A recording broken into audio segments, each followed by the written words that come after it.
আজ এটা সম্পূর্ণভাবে প্রমাণ হয়ে গেছে যে সৌদি আরবের কথার ঠিক দাম নেই। এটা তো আমরা সবাই দেখছি যে সৌদি আরবের ইশারায় ওপেক দেশ কিভাবে ক্রুড অয়েলের মূল্যকে আর্টিফিশিয়ালি ম্যানিপুলেট করে মনের মতো করে মূল্য বাড়িয়ে বসে আছে। ইউরোপিয়ান দেশগুলো রাশিয়ান ক্রুড অয়েলকে এড়িয়ে চলছে।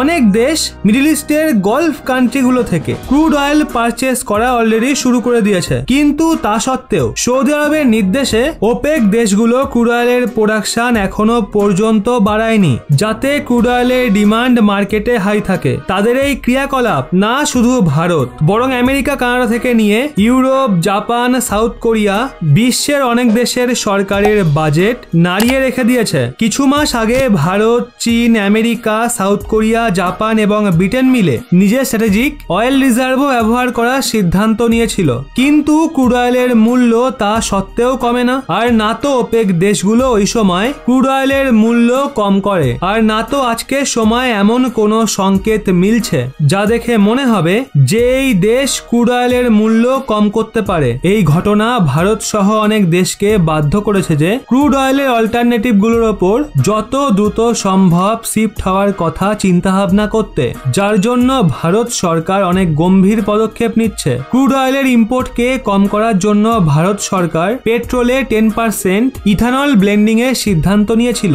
আন্তর্জাতিক বাজারে বৃদ্ধিপ্রাপ্ত ক্রুড অয়েলের মূল্যের কারণে ভারত সরকার এতটা বেশি পেশায় রয়েছে যে ইথানল ব্লেন্ডিং এর টার্গেট ভারত সরকার 5 মাস আগেই পূরণ করে ফেলেছে, আর এখন 20% ইথানল ব্লেন্ডিং এর প্রস্তুতি চলছে। ইথানল ব্লেন্ডিং করে ভারত সরকার প্রায় 41,000 কোটি টাকা বিদেশে যাওয়ার থেকে বাঁচিয়ে দিয়েছে, যেখানেই 41,000 কোটি টাকা দেশের চাষি ভাইদের কাছে গেছে, যাদের থেকে আখ কিনে ইথানল বানানো হয় আর তারপর সেটাকে পেট্রোলে মেশানো হয়। এছাড়া ইলেকট্রিক ভেহিকেলের ওপরও জোর দেওয়া হচ্ছে। আর বিশেষ ব্যাপার হলো রাশিয়ার থেকে ছাড়ে সস্তা ক্রুড অয়েল পারচেস করা হচ্ছে, কিন্তু সমস্যা হলো আমরা সমস্ত ক্রুড অয়েল শুধুমাত্র রাশিয়া থেকে তো কিনতে পারি না। আমাদের কিছু পাবলিকেশন রয়েছে, এছাড়া ইন্টারন্যাশনাল প্রেসার রয়েছে, যে কারণে আমাদের ওপেক দেশগুলোর থেকেও ক্রুড অয়েল কিনতে হয়। আর ভারত সহ বিশ্বের অনেক দেশের এই বাধ্যতার সুবিধা নেওয়ার কাজ করেছে সৌদি আরব। রেফারেন্স হিসেবে আপনারা স্ক্রিনে এই আর্টিকেলটা দেখুন,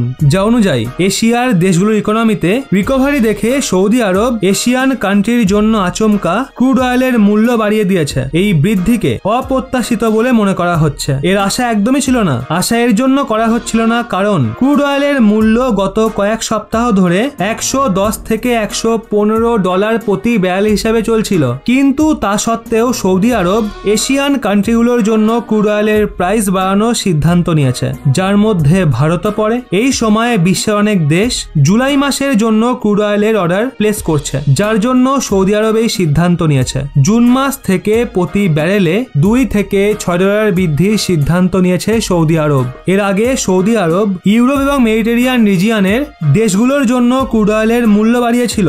সৌদি আরব নিজের আমেরিকান কাস্টমারদের জন্য ক্রুড অয়েলের মূল্য গত 2 মাস ধরে একই রেখেছে, মানে আমেরিকার জন্য মূল্যে কোনো বৃদ্ধি নেই। এরই সাথে সৌদি আরব সিদ্ধান্ত নিয়েছে যে লং টার্ম অয়েল কন্ট্রাক্টের আন্ডারে ওরা যে তেল বেচবে ওই অয়েলের শিপমেন্টের জন্য এখন মূল্য হাই হয়ে যাবে। সাধারণত লং টার্ম অয়েল কন্ট্রাক্টে ডিসকাউন্ট অফার করা হয়, কিন্তু সৌদি আরব তার ঠিক উল্টোটা করছে। সৌদি আরবের পরে এখন বাকি ওপেক দেশগুলো ক্রুড অয়েলের মূল্য বাড়াতে পারে। 2 মাস আগে সৌদি আরবের নেতৃত্বে ওপেক দেশগুলোই সিদ্ধান্ত নিয়েছিল যে পরবর্তী 2-3 মাস পর তারা ক্রুড অয়েলের প্রোডাকশনকে বাড়াবে, যাতে ক্রুড অয়েলের মূল্য কিছুটা কমে আর দুনিয়ার বাকি দেশগুলো কিছুটা আশ্বস্ত হয়। কিন্তু সৌদি আরব বর্তমান সময়ে ঠিক তার উল্টোটা করছে। তবে যাই হোক, ভারত কি এর জন্য সৌদি আরবের বিরুদ্ধে কোনো স্টেপ নিতে পারে? আপনাদের কি মনে হয় কমেন্টে অবশ্যই জানান।